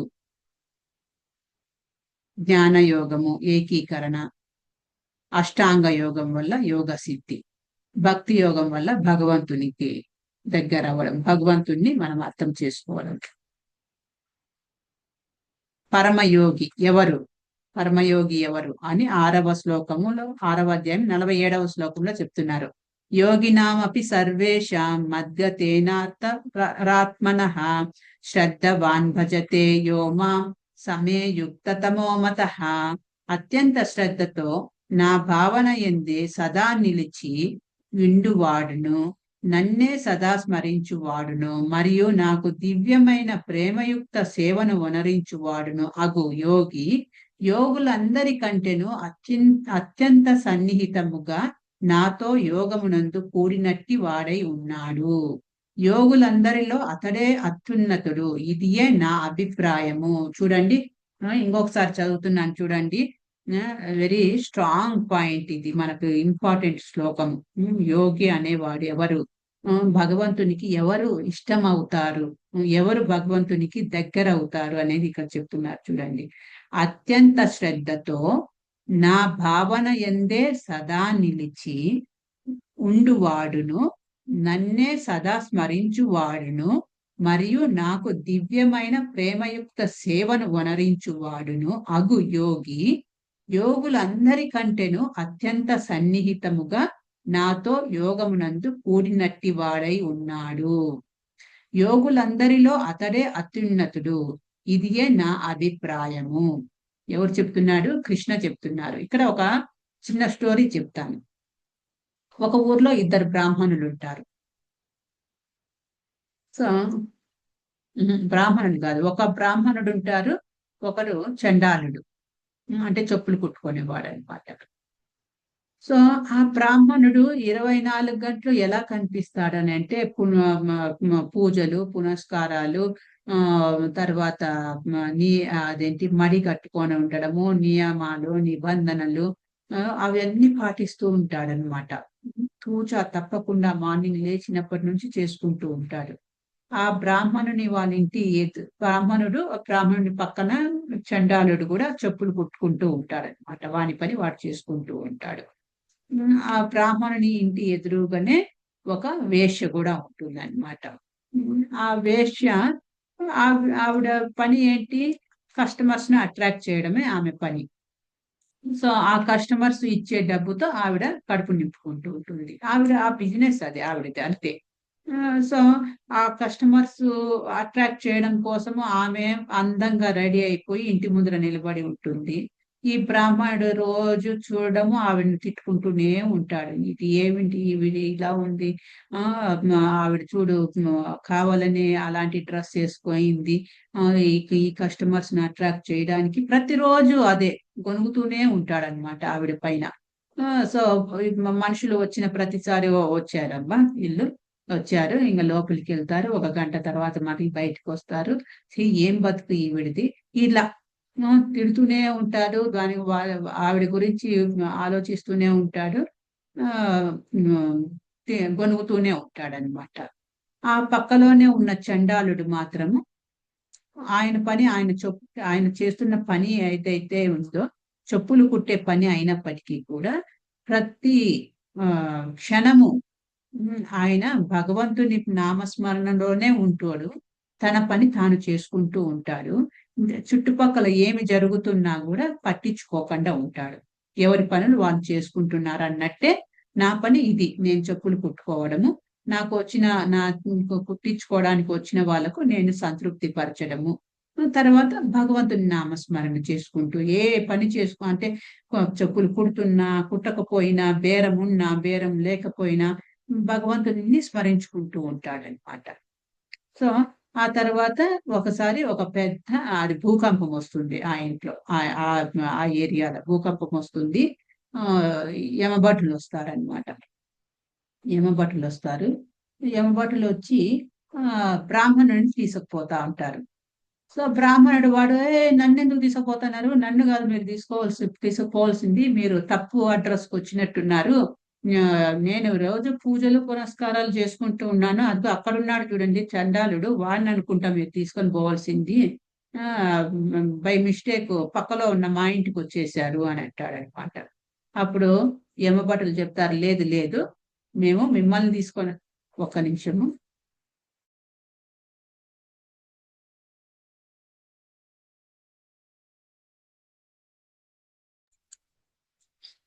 సో మిమ్మల్ని నిన్ను తీసుకెళ్ళడానికే వెళ్తున్నాము, వచ్చాం మేము. ఆ చండాలని తీసుకువెళ్ళడానికి విష్ణు భటులు వచ్చారు, విష్ణుదూతలు వచ్చారు అని అంటారు. అప్పుడు వీడు ఆశ్చర్యపోతాడు బ్రాహ్మణుడు, అదేంటది, నేను ఇన్ని పూజలు ఇవి చేస్తే, పూజలు యజ్ఞాలు హోమాలు ధ్యానము ఇవన్నీ చేస్తే నేను ఇదేంటి ఏమంటారు, నరకానికి తీసుకుపోవడానికి వచ్చారా? వాడు చేస్తున్న పని ఏంటి, వాడు చెప్పులు కుట్టేవాడు, వాడు చండాలుడు, వాడిని స్వర్గానికి తీసుకెళ్తున్నారా? ఇదెక్కడ న్యాయము అనేసి ఆ, ఇది గొడవ పడతాడనమాట. అప్పుడు చెప్తారు, నువ్వు ఏదైతే నువ్వు నీ ఎదురుగా ఉందో ఆవిడ పని ఆవిడ చేసుకుంటూ ఉంది. ఆవిడ వృత్తే శరీరాన్ని అమ్ముకొని పొట్ట గడుపుకోవడం ఆవిడ వృత్తి. ఆవిడ పని ఆవిడ చేసుకుంటోంది. ఆవిడను రోజు తిట్టుకుంటా, రోజు గొనుక్కుంటా, ఆవిడ ఏమి చేస్తోంది, ఎలాంటి డ్రెస్ వేసుకోయింది, ఎవరెవరు వస్తున్నారు, ఎంతమంది వస్తున్నారు, దీని మీదే కాన్సన్ట్రేషన్ పెట్టావు. అలా చేయడం వల్ల నీ పాపాలు ఇంత అయినాయి చూడు అనేసి ఒక పెద్ద రాళ్ళ గుట్ట చూపిస్తారనమాట యమభటుడు. సో ఆవిడ్ని ఎప్పుడు ప్రతిసారి ఆవిడ్ని తిట్టినప్పుడు, ఆవిడ పైన కొనిగినప్పుడు, ఆవిడ దగ్గరికి వచ్చే కస్టమర్స్ విసుక్కున్నప్పుడు అంతా ఒక్కొక్క రాయి వేస్తూ ఒక పెద్ద కొండలాంటి అన్ని కర్మలు చేసింటాడనమాట వాడు. అన్ని పాపాలు అయింటాయి. కానీ ఇక్కడ ఈ చండాలుడు తన పని తాను చేసుకుంటున్నాడు. ఎవరిని తప్పు పట్టట్లేదు, ఎవరిని తిట్టుకోవట్లేదు. 24 గంటలు భగవంతుని నామస్మరణలో ఉన్నాడు కాబట్టి విష్ణుదూతలు వచ్చి తీసుకొని పోయినారు. ఇప్పుడు ఈ బ్రాహ్మణ డ్రెస్ లో ఉన్నవాడు గొప్పవాడా, చండాలుడు ఆ వాడి పని వాడు చేసుకునేవాడు గొప్పవాడా? ఎవరు గొప్పవాడు అవుతారు? అదే ఇక్కడ చెప్తున్నారు అనమాట. ఎవరైతే అత్యంత ఏంటండి కార్తీక పురాణం మొత్తం ఇది ఈ విధంగానే చెప్తుంది మేడం. ఎవరైతే శ్రద్ధతో నా యందే సదా నిలిచి ఉంచుతారో వారి మనస్సును, వాడే అత్యున్నతమైన యోగి, వాడే నా హృదయానికి దగ్గరయ్యే యోగి అని చెప్తున్నారు అనమాట. ఇదియే నా అభిప్రాయము. సో కృష్ణ తన అభిప్రాయాన్ని చెప్తున్నాడు అనమాట. నెక్స్ట్ భక్తి యోగము, పరమయోగము. ఇది కృష్ణుని ఆధీనంలో ఉంది. భక్తి యోగము గరిష్ట ప్రయోజనములు ఉన్నాయి. పాపరహితుడు అవుతాడు భక్తి యోగం తీసుకోవడం వల్ల. భక్తిని తీసుకోవడం వల్ల అర్హతలు లేవు. అంటే చదువుకున్న వాడే భక్తిని చేయాలి, చదువు లేని వాడు మనం ఇప్పుడే చూసాము. ఒకవైపు బ్రాహ్మణుడు, ఇంకొక వైపుడు చండాలుడు. యాక్చువల్ గా బ్రాహ్మణుడితో పోలిస్తే చండాలుడే ఉత్తమమైన గతి పొందాడు. ఎలా అంటే భక్తి ద్వారా. అలా ఇక్కడ అర్హతలు అనేవి లేవు. బ్రాహ్మణుడే చెయ్యాలి, చండాలు చేయకూడదు, ఆ మగవాళ్ళే చెయ్యాలి, ఆడవాళ్ళు చేయకూడదు, ఇలాంటివి ఏవి లేవు. చదువుకున్న వాడే చెయ్యాలి భక్తి, చదువు లేని వాడు చెయ్యకూడదు, ఇలాంటివి లేవు అని చెప్తున్నారనమాట. కనీస శిక్షణ మన బాధ్యత, కనీస బాధ్యత ఇది. శ్రీమద్ భాగవతంలో ఏం చెప్తున్నారంటే, ఏతావాన్ ఏవ లోకేస్మిన్ పుంసా ధర్మ పరస్మృత భక్తి యోగో భగవతి తన్నామ గృహనాధిభిః. భగవన్నామ కీర్తనతో ఆరంభమయ్యేది భక్తి యోగమే మానవుని పరమార్థమై ఉన్నది. పరమ దర్శనమా ఏంటిది? చూడండి, గీతలు గీసేశారు, సరిగ్గా కనిపించట్లే.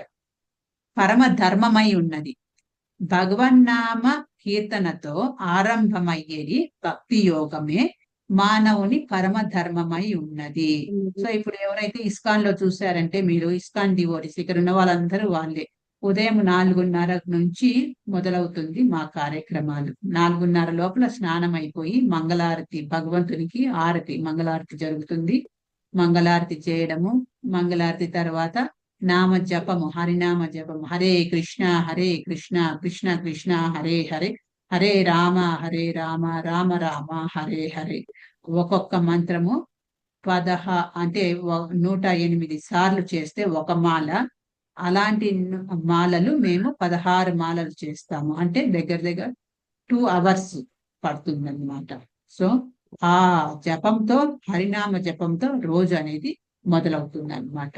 అలాంటి వాడు భక్తి యోగమే మానవుని పరమ ధర్మమై ఉన్నది. అదే పరమ ధర్మము. శ్రీమద్ భాగవతంలో 6th canto 2nd chapter 18th శ్లోకం ఏం చెప్తున్నారు? అగ్ని ఎండుగడ్డిని భస్మీపటలము కావించిన రీతి తెలిసి చేసినప్పటికీ తెలియక చేసినప్పటికీ భగవన్నామ కీర్తనము మనిషి యొక్క సమస్త పాపములను నిశ్చయముగా భస్మము చేసి వేసెను. చూడండి, అగ్ని ఎండుగడ్డిని భస్మీపటలము కావించిన రీతి తెలిసి చేసినప్పటికీ తెలియక చేసినప్పటికీ భగవన్నామ కీర్తనము మనిషి యొక్క సమస్త పాపములను నిశ్చయముగా భస్మము చేసి వేసెను. సో ఈ పాపాలను కడిగి పడేస్తుంది, తుడిచి పడేస్తుంది. ఏది? ఈ భక్తి, భగవన్నామ కీర్తనము. తెలిసి చేసినా తెలియక చేసినా అని అంటున్నారు. ఎందుకు అని అంటే, ఇప్పుడు చూడండి, మనము అంటే తెలిసి చేసినా తెలియక చేసినా అవహేళనగా చేసినా, ఒకప్పుడు హిందీ సాంగ్ వచ్చింది, ఓల్డ్ సాంగ్, దానివల్ల హరే కృష్ణ మహామంత్రంగా కొంచెం ఫేమస్ అయింది. దమ్మర్ దమ్ అది పాట గుర్తొచ్చిందా? రుకు జాయే హమ్ బోలో శ్యామ్ బోలో అదే హరే కృష్ణ హరే రామ్ సంథింగ్ అలా వస్తుంది. హరే కృష్ణ హరే రామ్ అక్కడ వాళ్ళు మ్యూజిక్ కు యూజ్ చేసుకున్నారు హరే కృష్ణ హరే రామ్ అనేసి.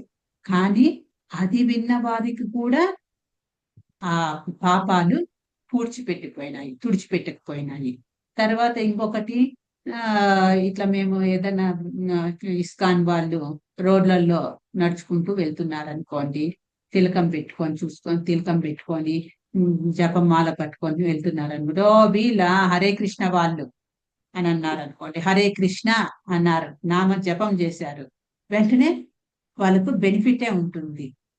అవహేళనగా ఎగతాళిగా అన్నా, తెలిసి అన్నా తెలియక అన్నా, ఆడుతూ అన్నా పాడుతూ అన్నా దాని పని ఎట్లాగైతే ఇప్పుడు మందు, సిరప్, మెడిసిన్ పిల్లలకు మెడిసిన్ వేస్తాము.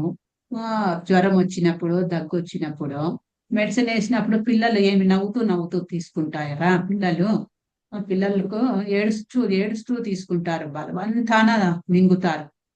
పట్టి నోరు వెళ్ళబెట్టి నోరు తెరిచి ఓపెన్ చేసి బలవంతాన్ని కుక్కేస్తాం మనం మెడిసిన్. సో ఆ మెడిసిన్ అనుకోదు, ఈ పిల్లాడు నన్ను ఏడుస్తూ తీసుకున్నాడు, వీనికి ఉన్న రోగము తగ్గించకూడదు అని అనుకోదు. మెడిసిన్ వెళ్ళిందంటే లోపలికి తన పని తాను చేసుకొని వెళ్తుంది. వీడు ఏడుస్తూ తీసుకున్నాడా, నవ్వుతూ తీసుకున్నాడా, ఇష్టంగా తీసుకున్నాడా, కష్టంగా తీసుకున్నాడా, అది ఏది పట్టించుకోదు. ఆ మెడిసిన్ లోపలికి వెళ్ళిందా కడుపులోకి, తన పని తాను చేసుకొని రోగాన్ని తగ్గిస్తుంది.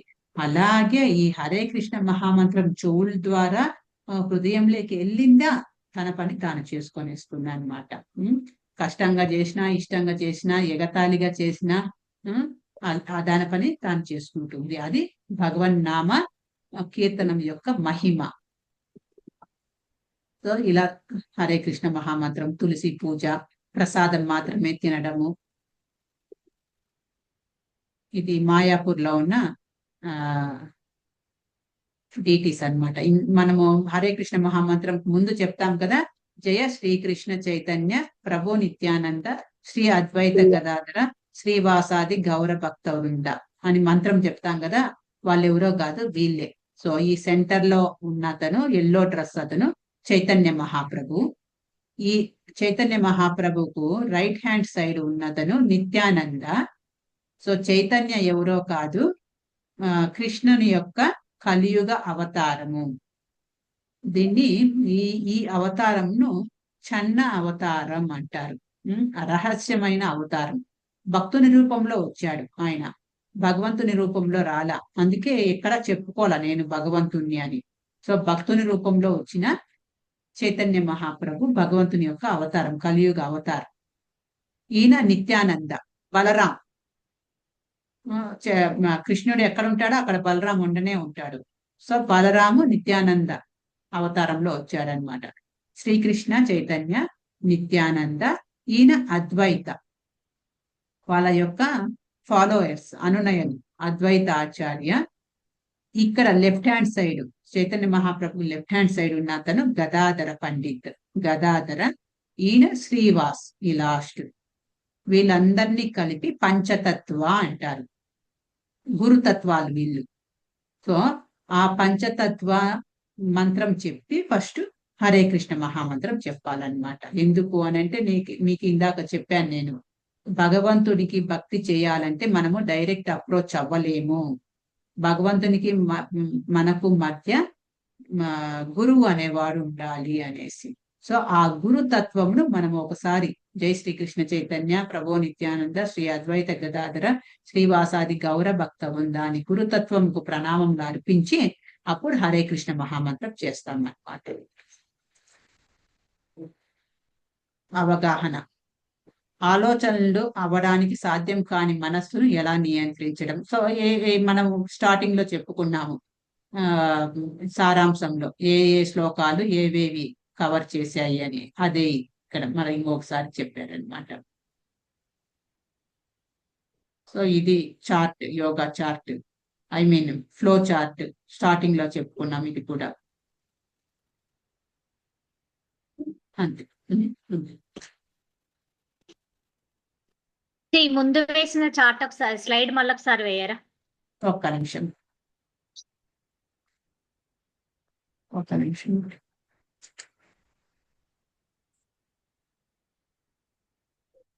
ఇదే ఒక నిమిషం.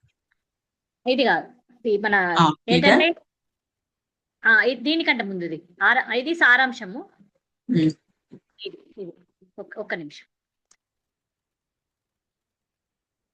ఓకే అండి, అయిందా? ఇది. స్టాప్ చేసేస్తాను స్క్రీన్. ఓకేనండి.